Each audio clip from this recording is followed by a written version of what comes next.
Hi, I'm Aaron Matthew Barrera, and I'm in Cuadros Corner. I didn't really get into theater until I was kicked out of band. I'm exaggerating, I wasn't really kicked out. I was a trumpet player, and I had a mouth on me. I talked back a lot. The band director one time told me, he's like, hey, if you want to use your mouth so much, why don't you go join choir? I took that to heart, joined choir, and they were having auditions for a school musical. What really thrilled me was, the theatrical part of it. Growing up as a kid, I went to live shows. I got to see the Nutcracker back when the Civic Center was there in McAllen, before it got tore down. Live theater was a big part of my life, dancing, seeing people dance, seeing people sing, seeing people act. The love came from watching that as a child, I was gonna go into pharmacy. Another thing that I wanted to do was be a surgeon. I just knew I wanted to provide some form of medicine to some people. I wanted to help people out. And I want to say that's why I do it, because it's helped me out. Sometimes stories you might not think, in reality, you're touching people's lives that you might not have touched had they not heard that story. Because acting is the main thing that I really love. The singing and the dancing embellish it. And what I was taught is being a triple threat, you have more of an opportunity. And I wouldn't call myself a dancer, I'm more of a mover.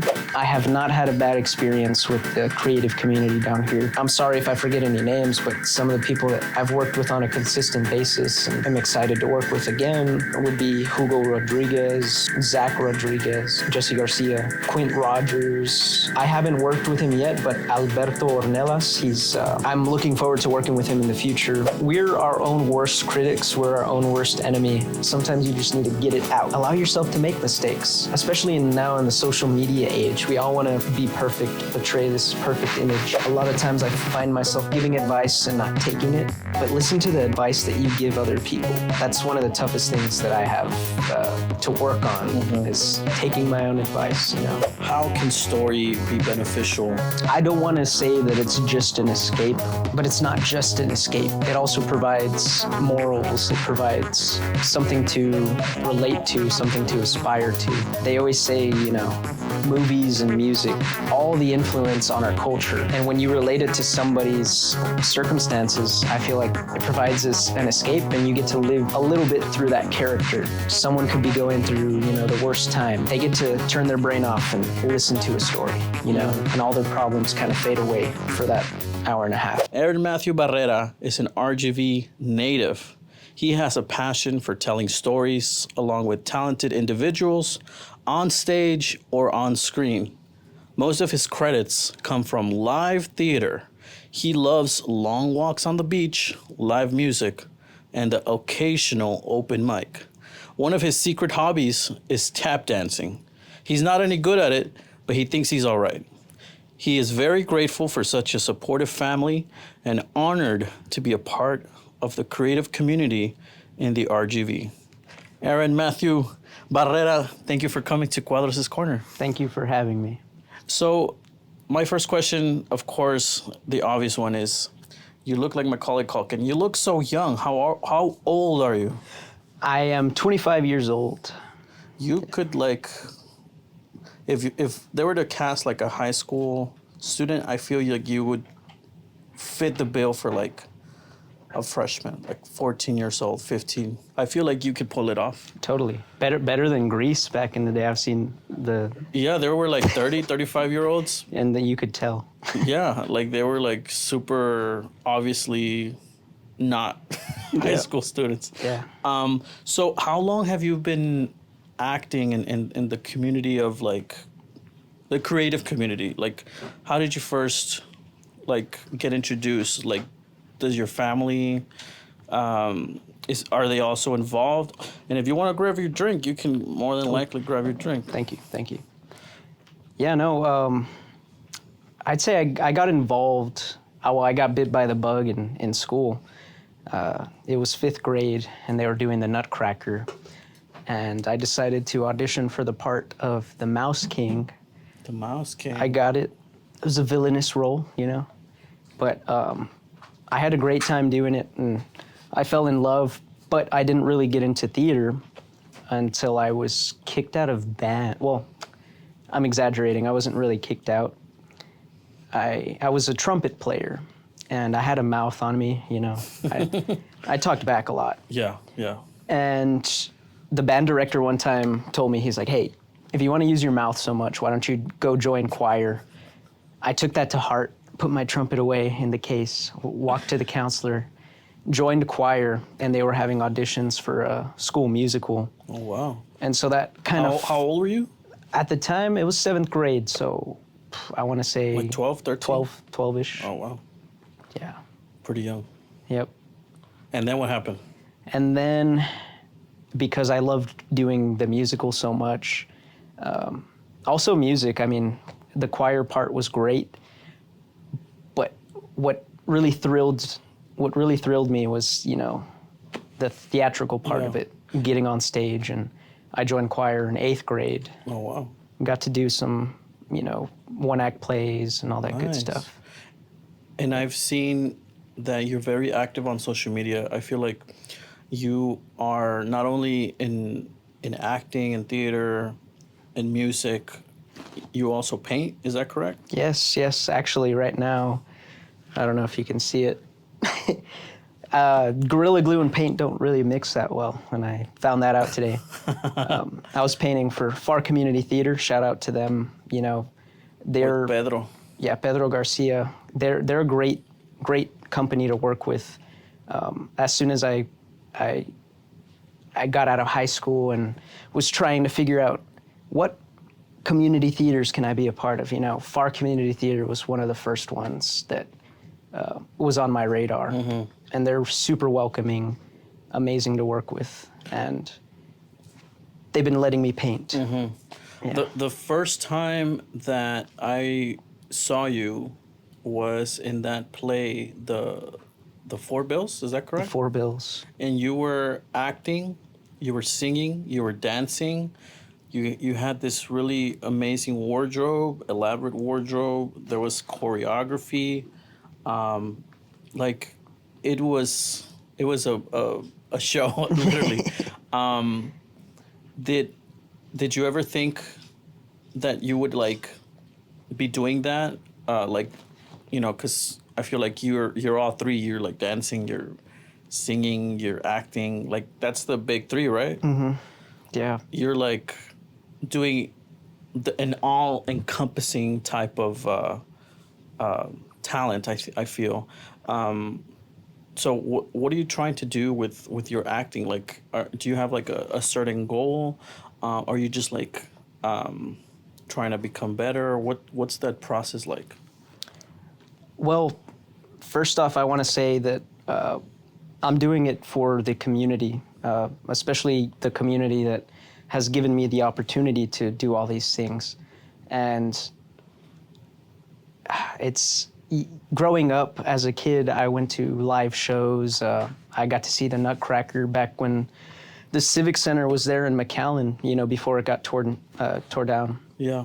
But live theater was a big part of my life, dancing, you know, seeing people dance, seeing people sing, seeing people act. And that, the love came from watching that as a child, you know. It's its own form of medicine. Mm-hmm. And I want to say that's why I do it, because it's helped me out. Mm-hmm. And, you know, sometimes stories, you might not think, oh, this doesn't have a lot of moral value, but in reality, you're touching people's lives that you might not have touched had they not heard that story, you mm-hmm. know? And I guess the dancing, the singing, they embellish the acting. Mm-hmm. Because acting is the main thing that I really love, you know, but the singing and the dancing embellish it. And what I was taught is being a triple threat, you know, you have more of an opportunity. Yeah, that's what I was going to say. And I wouldn't call myself a dancer. I'm more of a mover. And a lot of the dance teachers that I've worked with will probably be mad at that statement, because they've been mad at me when I've said that before, like, I'm not a dancer, I'm a mover. No, you know your worth, you're better than that, you know? But it's all part of the entertainment industry. Yeah. It's like I said, it's its own form of medicine. And what do you feel about the RGB community? The RGB community, are they, like in your experience, have they been very supportive? What's that been like? I'd say I have not had a bad experience with the creative community down here.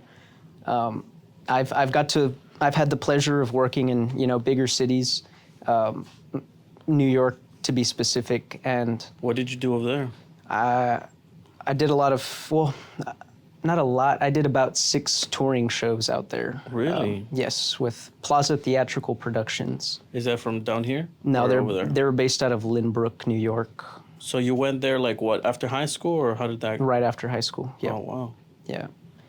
But were And- they like down here, like scouting talent, or how did that No, actually, I remember walking into the theater room at Nicky Rowe. That's where I graduated from, and I saw a sign for AMDA, American Musical and Dramatic Academy, and it was either New York or LA. You had a choice of Yeah. going to either. And at the time, I was going to go into pharmacy, Yeah. or another thing that I wanted to do was be a surgeon. Yeah. And I just knew I wanted to provide some form of medicine to some people. I wanted to help people out. Yeah. But when I realized you can do that through theater, you can do that through film, telling stories, it's, like I said, 3 times already probably, it's its own form of medicine. But getting back to what I was saying, about New York, over there, I feel like it's a little more cutthroat. It's No, everyone's trying to do what you're trying to do. and the population is much higher. So Yeah. an audition over here might see maybe 75 to 150 people, whereas over there, 500 people, for the same role Yeah. in one day.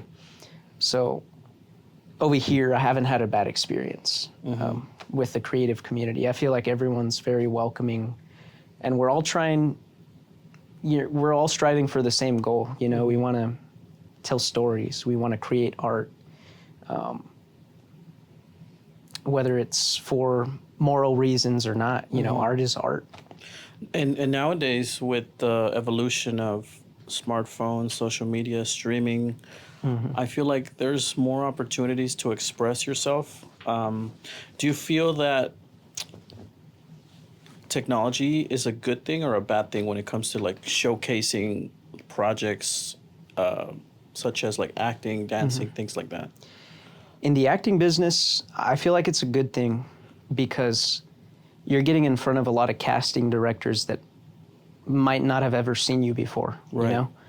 And I want to give a big shout out to the Blanco agency. I'm currently represented by Lydia Blanco Garza, and they're amazing to work with because every audition is a win, because you have to be submitted, Once you get an audition, it's automatically a win because you're getting in front of people that you'd never get in front of. And in most cases, even if you don't get that role, they have you in mind for other roles. Yeah, yeah. Because it might be like a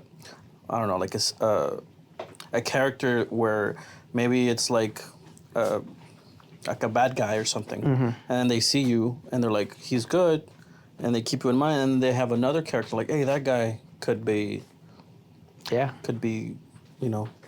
definitely. No, the people, casting directors, they do remember, and if you keep track of all the casting directors that you've auditioned for, you'll start seeing the same names pop up over and over again, and they see something, but it might not be for that character, and as an actor, you can't take it to heart. You can't take it personal. They're looking for a puzzle piece that fits their puzzle. You might have an extra, little piece that doesn't fit. but they'll save it on the side. Yeah, for later. and it doesn't mean you're not right for another project, and they remember. They definitely do. So, can you tell us about the first time that you came to Backdoor Modern Vintage?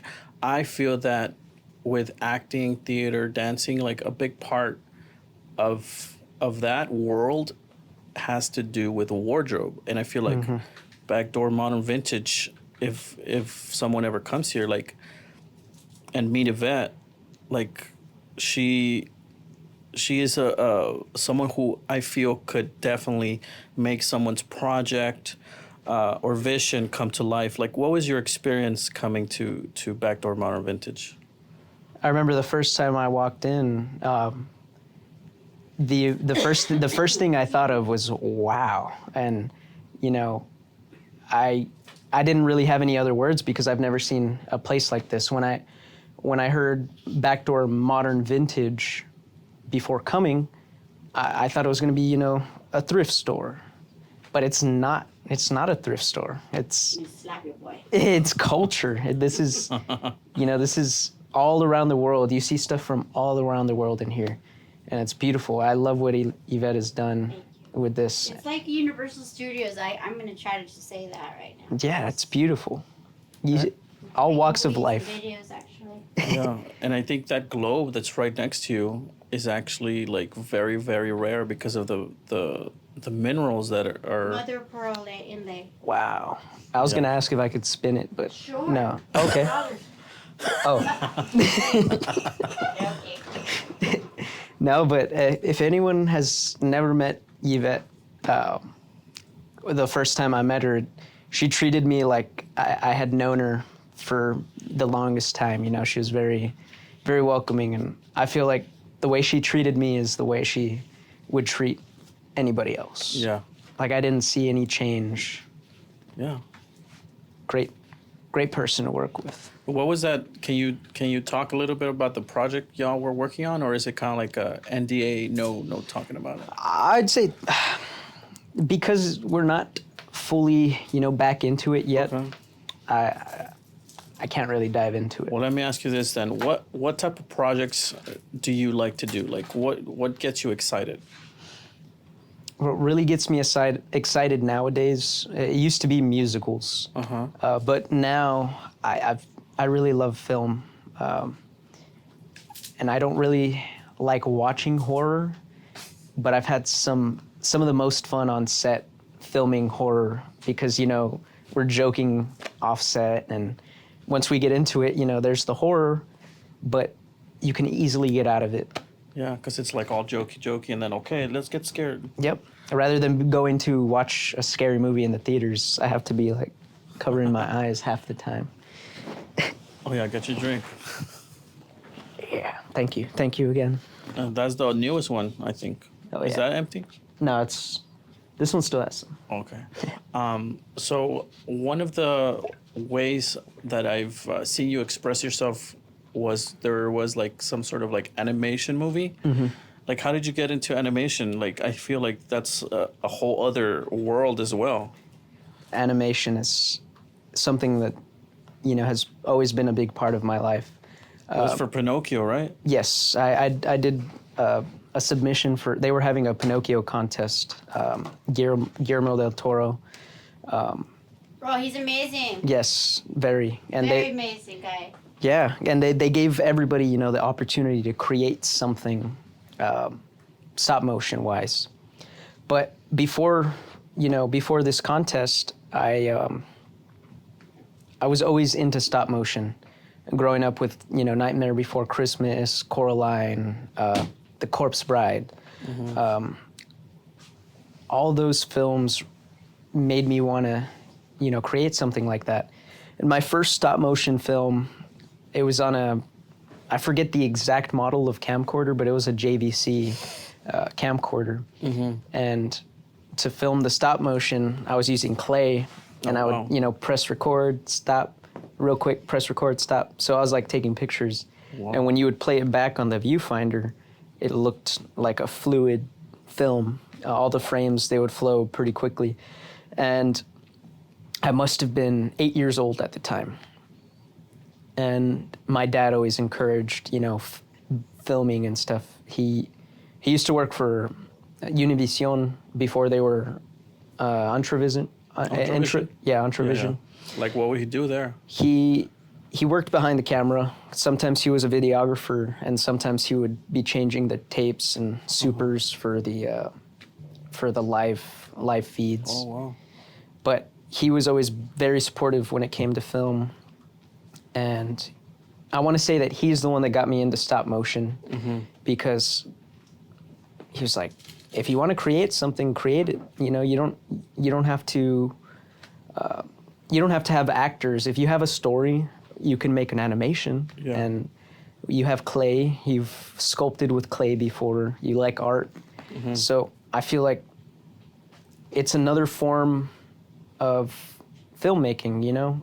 You get to be the director, the costume designer, the set designer, the lighting designer, almost everything when it comes to stop motion. And Guillermo del Toro, I feel, has emphasized quite a few times in various interviews the importance of animation and how it's not just for kids, but it could be something amazing to express for adults too, like especially nowadays with, you know, this whole AI where you can create practically anything you want.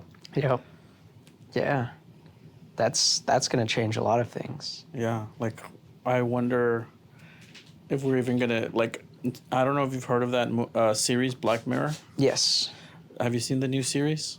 They just came out with some new episodes. Have you right? seen the first one? I have not. Well, I'm not gonna spoil it for you, but I'm just gonna describe what happens in one of the episodes. Like, there's like this company that's kind of like Netflix, where they create movies with a computer, and they use the licensing of like the actors' faces and likeness. Oh shit. So they don't really like need to be physically there. It's all computer generated. Wow. So I feel like maybe that could be where we're going next. I've heard that a few actors have done that already. You know, Yeah. they've licensed their image and stuff. And I wouldn't say it's the same as, you know, a character passing away and them trying to render the face on somebody else that looks like them. Because, you know, that's tragic and you want to keep that person's work in that movie. But when it comes to just creating someone's likeness out of nothing, that scares me a little bit. What do you think the importance of storytelling is in a community where, well, not just a community, I feel like in today's world, people are like worried about personal problems, like their job, like what does storytelling do to a person? You were talking about how it could be like a type of medicine. You know, if a person has all these issues going on in their life, all these things that they're doing, how can story be beneficial to them? I don't want to say that it's just an escape, but I'll start off with that. It's an escape from, you know, reality. It's not just an escape. It also provides morals. It provides something to relate to, something to aspire to. They always say, you know, movies and music and media, it's all the influence on our culture. You look at movies from, you know, back in the, let's say, 80s, 90s, they were all relating to that era. You see movies nowadays, it's relating to this era, but every story that has ever been told has, you know, it's already out there. It's been told multiple times.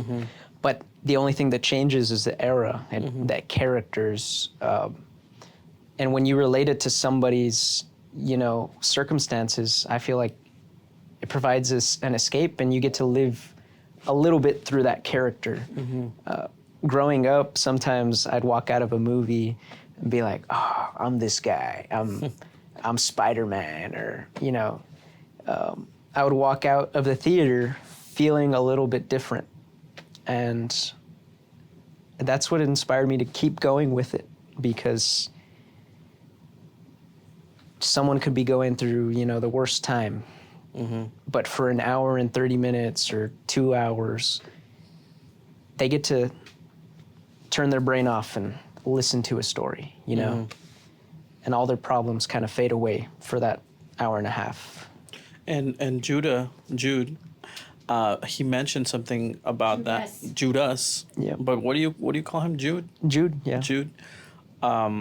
He mentioned something similar where he was saying that someone could be having an excellent day and then someone could be having a really bad day, and they go watch a movie and they get, because of how they're dealing with their day, that's how they view the story. And he said that he found that super interesting. Yeah. So it's kind of like similar to what you were saying. Do you have any favorite movies or TV shows that kind of like inspired you to either like mimic it or try to create something new? I'd say my all-time favorite movie has to be Back to the Future, the first one. People say that that's the perfect movie. It's a beautiful movie. I storyline, acting, set, location, wardrobe, everything was beautiful about that movie. And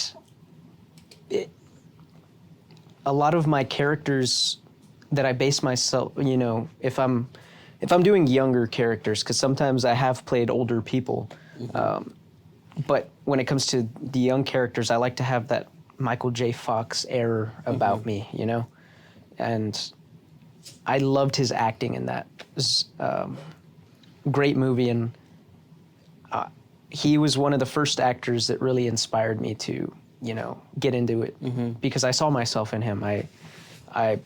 I'm a short guy. I'm, No. a little skinny, but I loved his performance, and I was like, if he could do it, I could do it. You know. Well, most actors in Hollywood are 5'2", including Brad Pitt. Tom Cruise. They're all. It's That's really true. the camera. Camera magic. Camera doesn't have us, 6 foot tall actors, because the camera can only goes, so high. So it's only in basketball and Tinder. And Tinder. I wanted to talk about the play. This is not Romeo and Juliet, which was amazing. Congrats, by the way. It was fun. I feel that a lot of people, including myself, were like wanting to go back, and you guys initially had it set for just 2 performances, right? Yes. What was that like? Like, can you tell us about the creative art studio and that process? And I know Ana Tirado. I actually went to college with her and Augusto. Yeah. So I've worked with them in the past. They're all very talented, and their mission, of course, is to bring arts to the population of Hidalgo and the surrounding area where maybe they might not have access to learning how to play music or perform or dance or sing. Yep. Tell us about that play, because it was, I really liked the speech that they gave in the beginning, where they said that New York makes plays about New York. LA makes plays about LA. Yeah. Mexico makes plays about Mexico. Why can't we make stories about where we live, the valley? And I was really moved by the play. You tell us about your character. So my character was named Santi, and if we're going back to the original script of Romeo and Juliet, he would be Paris, right? So the love interest of Juliet before Romeo gets involved, but she didn't want to be with him. And not to give the story away, but it was sort of similar, he was kind of a little arrogant. You're not supposed to, as an actor, you're not supposed to hate your characters, but he was punchable, I always had a good time when he came on stage. When you came on stage, yeah. It was a fun character to play, and working with Augusto and Carlos, they were both co-writers in the project, and they were working on it as the rehearsal process was going on. So we were being introduced to new scenes, we were introduced to new characters, and it was a beautiful process because since it was being written about the Valley, you know, this story wasn't around before, even though it's, you know, it's the same story of Romeo and Juliet, just turned on its head a little bit. Bringing the community, bringing, you know, the Valley into it was amazing. I mean, I had a really great time with the whole process of seeing the actors, the dancing, the dialogue. But one of my favorite things was like, well, the funniest things was like the PowerPoint presentation that you guys had in the back, like the pictures. Like, it was so funny because I was like, you would see like a street that had a bunch of branches, like just stacked together, like Some mesquite. yeah, some mesquite on the road. And I was like, that's so funny because it's true. Yeah. Like little things like that. So did you get any sort of like, what was the feedback from the crowd? Because I feel like it was, people have been wanting a story about the Valley because I feel the Valley has been kind of like, you know, when you go up north, people are like, oh, where are you from? Oh, from South Texas. Like, oh, San Antonio? No, like, you know, we're kind of like, We're a hidden gem. A hidden gem. yeah, we're like a They hidden, call us the stick the sticks. Why the sticks? because the mesquite. That makes sense. Yeah, The well, sticks. the sticks. Well, It's true. I've never heard that the first time.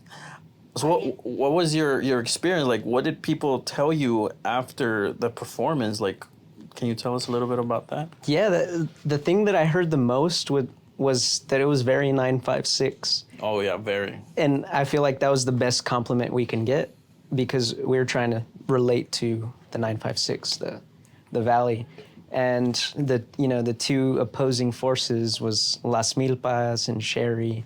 And a lot of people were like, oh, I grew up in Sherry, man. Like, that was so relatable. Or I grew up in Las Milpas.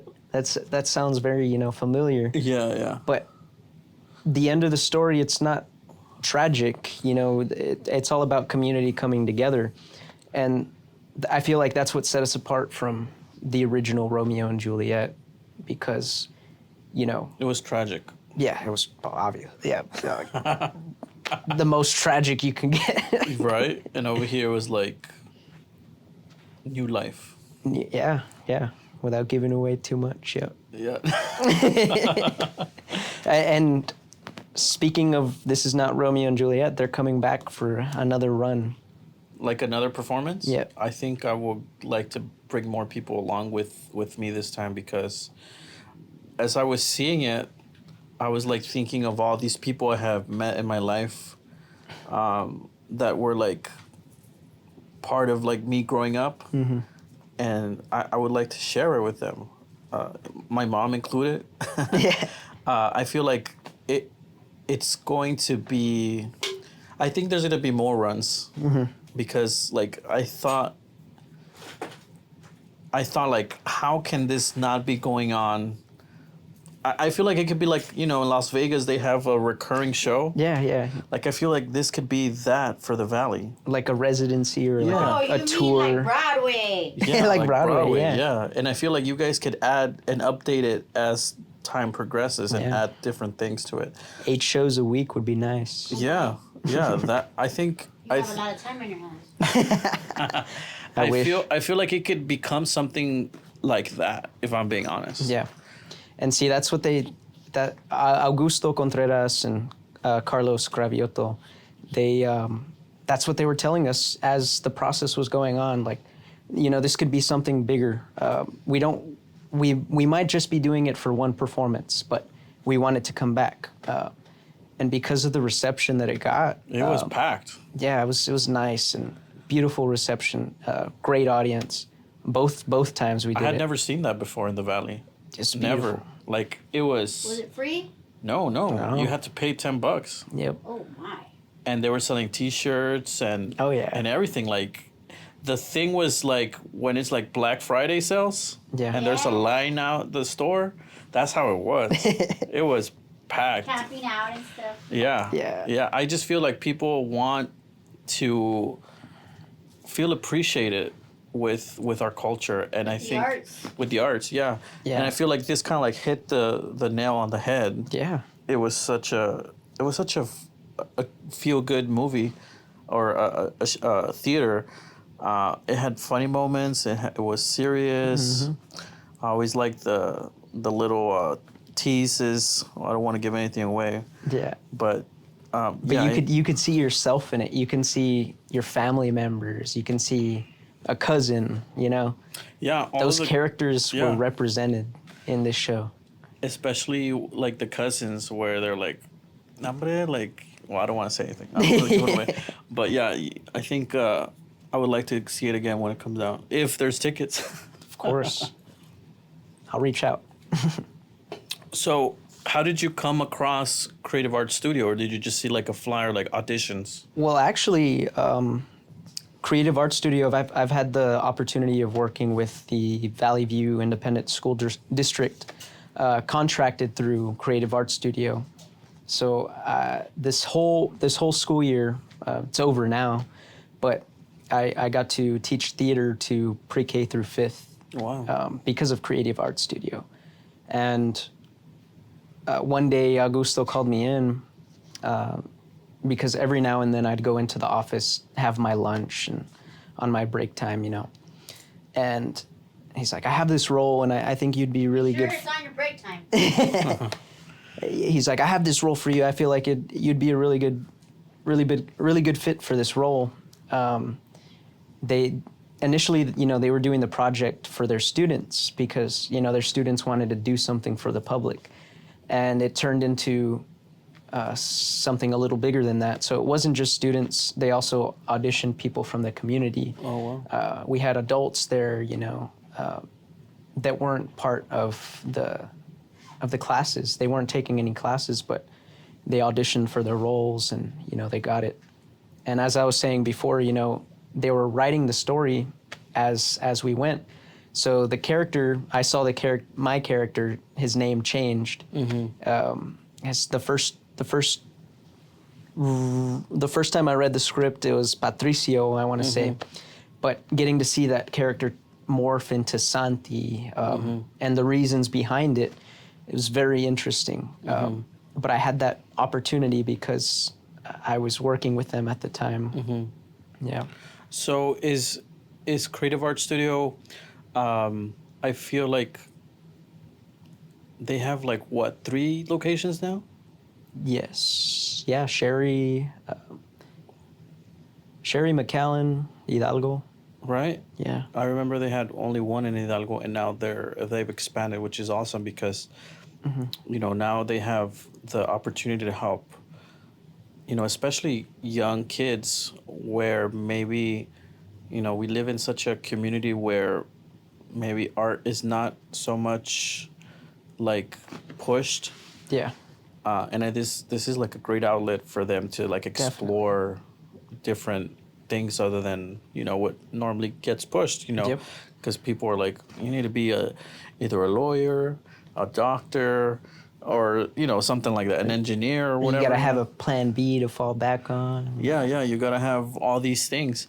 In your experience, like, what has been the most rewarding thing about being in a creative sort of field?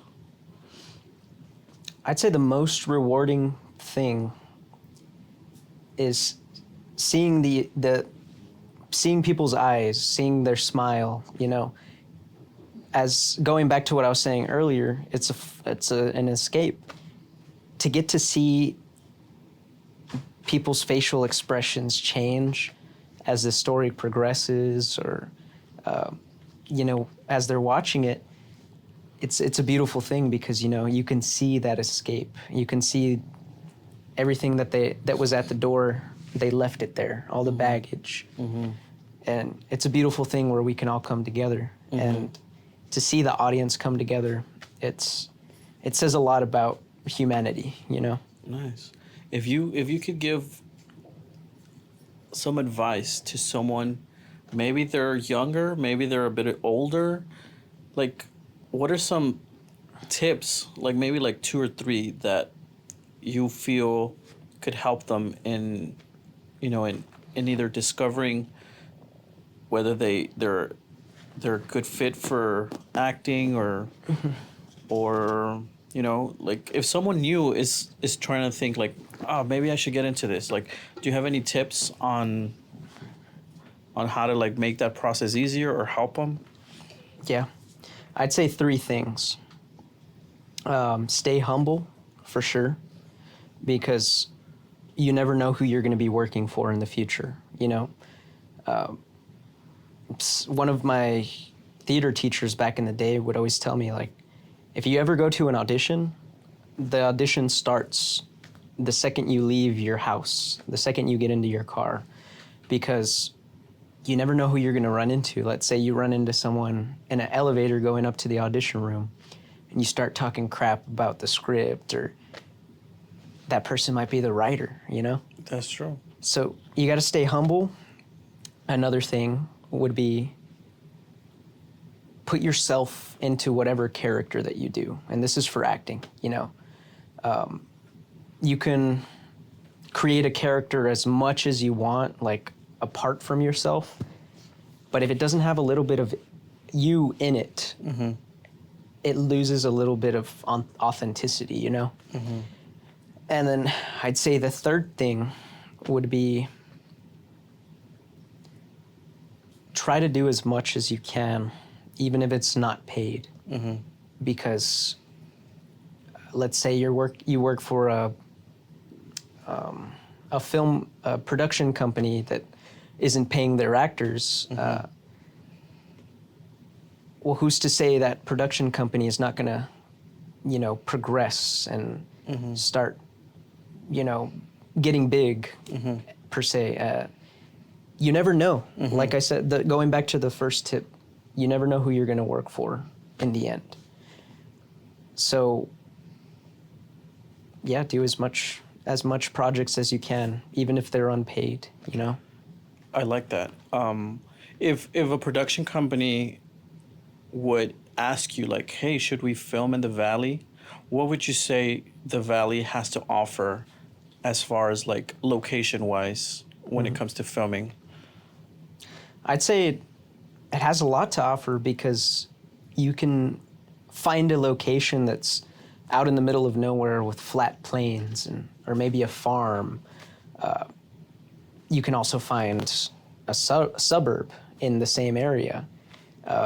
And then getting downtown, you could find a downtown area, know?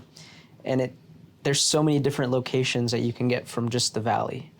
And if you want to go a little further north, Corpus, there's, I was just there recently and going through the downtown area, there's some spots that look very desolate. You can film, apocalyptic stuff there. Yeah. And there's a lot of stuff in South Texas. Nice. Beaches. You might not think you can, but you can film a desert scene out there at South Padre Island. Mexico scene too. Mexico scene too, yeah. Barrio scene. Speaking of beaches. Farm scene. Yeah. Farms. Nightclub scene. Yeah, Nightclubs. everything. Yep. Speaking of beaches, have you ever had like an on-screen kiss with someone? Yes. Actually, Saturday and Sunday. So what's that like? What's that mindset like? Do you guys like talk about it first? Do you practice first, or do you guys? What's that like? So, some of the other projects that I've worked on before, there isn't really a level of intimacy coordination. It's in the script. You got to do it. But this past project that I got to work on, it's called Porcelain. The director was Jimmy Wilden. Beautiful team to work with. They were amazing.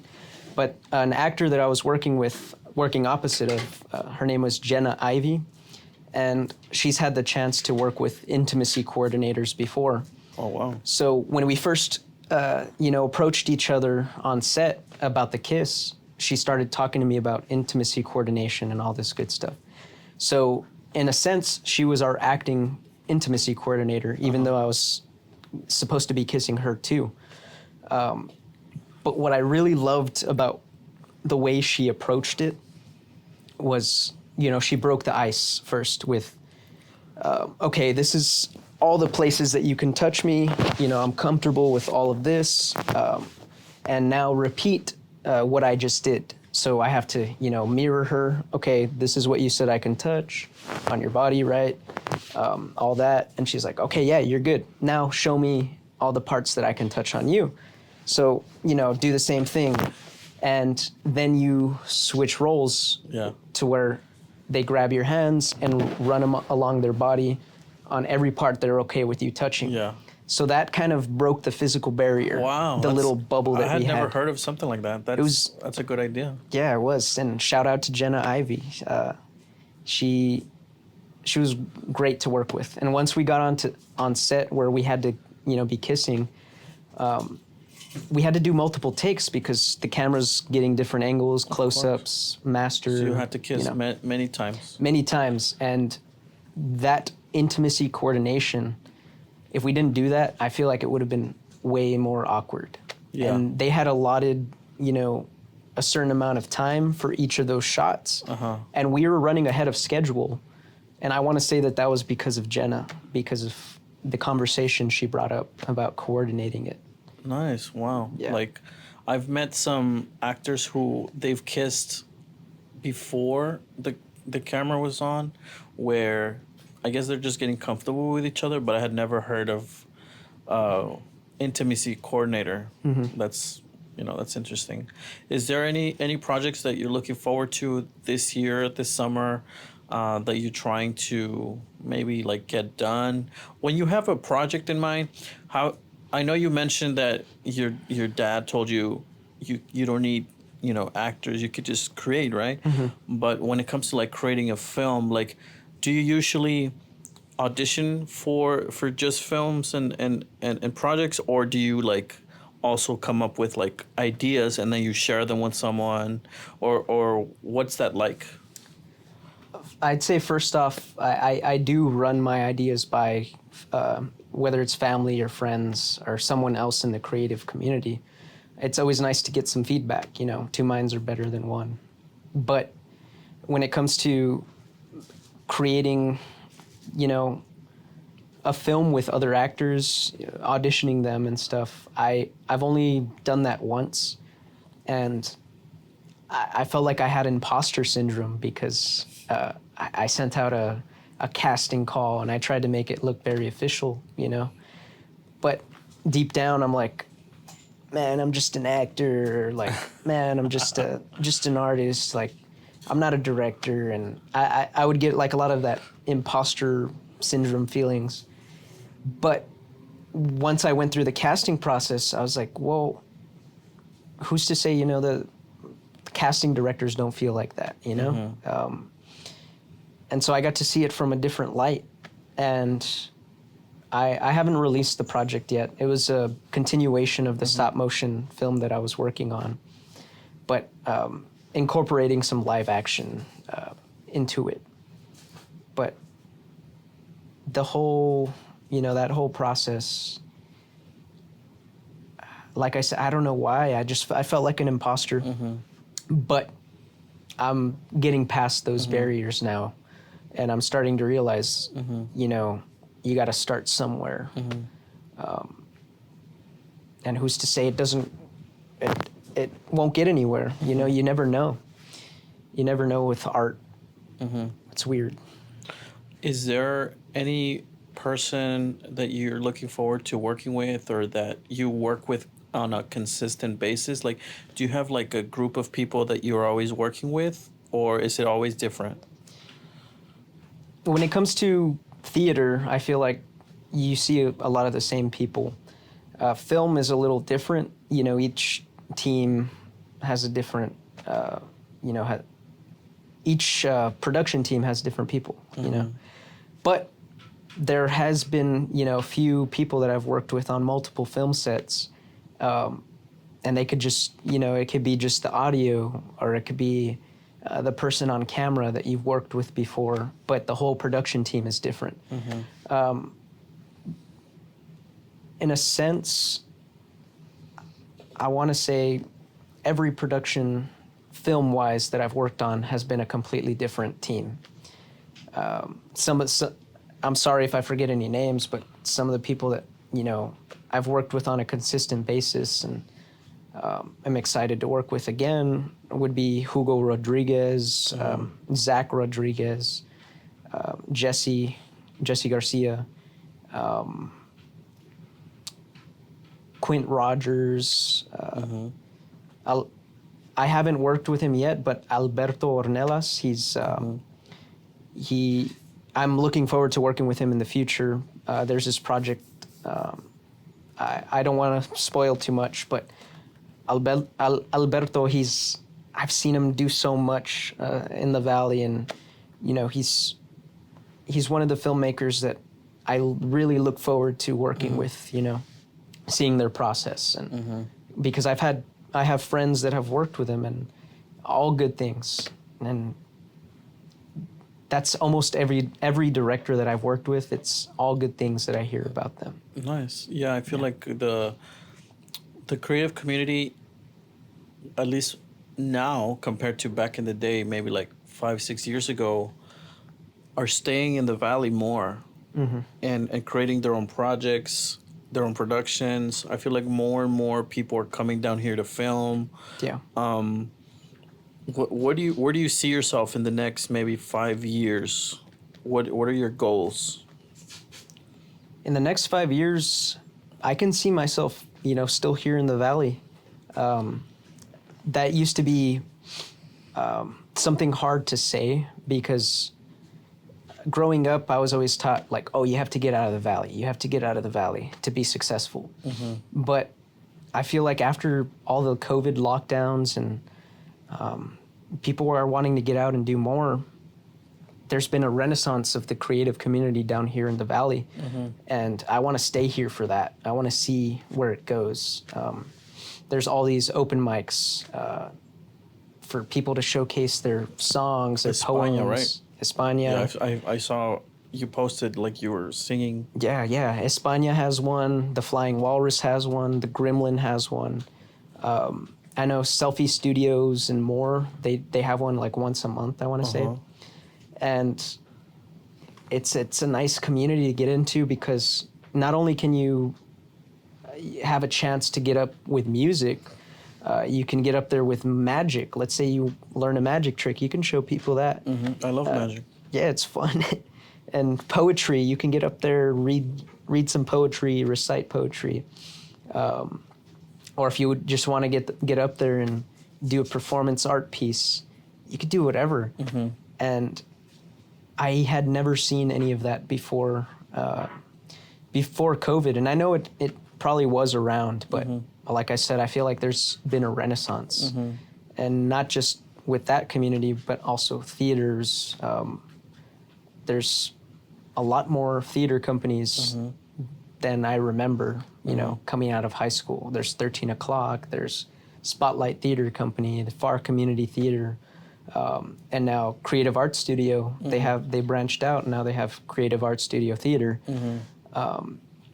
as well as Camille Playhouse in Brownsville. I want to say there's a community theater in Harlingen as well. One here in Wesco, the Tower Theater Company. Oh yeah. I want to say there's a renaissance. We're currently in the renaissance right now, and I see myself still here for it in 5 years. If you had a message to all these creative individuals down here in the Valley, what message would you give them? I would tell them, even if you think it's crap, we're our own worst critics. We're our own worst enemy. Sometimes you just need to throw it up. Sometimes you just need to get it out. And allow yourself to make mistakes. We all, especially now in the social media age, we all want to be perfect, portray this perfect image. I actually just released an album yesterday, but this album was recorded on low quality equipment, and I took that I took that and ran with it. I'm like, okay, this is its own artwork. Yeah. Don't be afraid to put out stuff. You can always make the excuse of, oh, it's just a character, you know? Yeah. That's what I'm gonna say about this album. That's just a character. What, you know? where can people find this album? This album can be found on my YouTube. I want to say my YouTube username is 97ABARR, A-bar as in Aaron Barrera. Nice. And it's called On Tape. On tape. There's about 6 songs. Oh, nice. But it's all recorded on a little Philips voice tracer. Wow. Yeah. Hey, I'm gonna go check it out. Yeah. You're like multi-talented. Is there one thing that you prefer that you're like, if you had to choose one of all the things that you do, which one would you choose and why? That's a tough question. I'd have to say it's between acting and music. Even though... I mean, there's people that do both, honestly. I mean, Lady Gaga is a perfect example. Even though I wouldn't consider myself a musician, because I've seen so many talented individuals that have spent years and years to hone in their craft. Me, I feel like it's just to get my feelings out. Yeah. But there's always something playing in my head, whether it's a song that I've heard on the radio before or something that doesn't exist. There's always music, and I would say if I had to choose one thing, it'd probably be music, even though I feel like I'm more of an actor than a musician. Yeah, because I feel maybe with music, it's a little bit easier to release what you're feeling versus acting where you have to be part of some sort of production. And then, it's a long process, Yeah, and then music, you can be a little more romantic about your feelings. Even if they're hateful feelings, you can romanticize them. Nice. Yeah, that's true. And then to finish off the interview, is there anything that you would like to get off your chest? Maybe, something that you've had in your mind. Now is your moment to release. I find myself feeling alone a lot of times in the entertainment industry, and that's with such a supportive community. You can find yourself feeling very alone, and even with a supportive family, sometimes you might feel like, oh, no one understands, no one will ever understand. I'd just like to say, you're not alone. You're not alone. As cliche as that may sound, I feel like we're in the community of creatives. I feel like we're all on a similar wavelength, and don't knock yourself down. As I said earlier, we're our own worst enemy, and a lot of times I find myself giving advice and not taking it. But listen to the advice that you give other people and take it. That's one of the toughest things that I have to work on is taking my own advice. But you're not alone. You're not alone. We're not alone. You're not alone. So if people want to reach out and feel like they're not alone, where can people find you? You can find me on Facebook, Aaron Matthew Barrera. And if you want to reach out to me, I try to answer everyone with the same respect, whether it's 3 days after they sent me something, I try to get back to everybody because I feel like everybody deserves, the time. They deserve an ear to listen. We're given 2 ears, 1 mouth. Listen more, right? Yeah. So I'd say, reach out to me to Facebook. I'll welcome you with open arms. And Instagram, you can find me at Aaron underscore Matthew 1. I want to say it is. Yeah, Aaron underscore Matthew 1. Perfect. Yeah.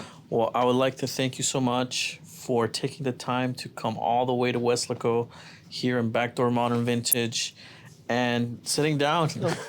I forgot that was there. Oh, yeah, the bear. Say I'm in Cuadros Corner.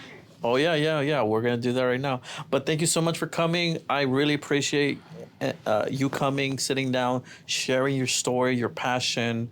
And I can't wait to see, and hopefully we collaborate. I've been meaning to collaborate with you for the longest time. I think you're very talented. I feel like I see you, I mean, as a person, I see you as someone who's very respectful, very talented.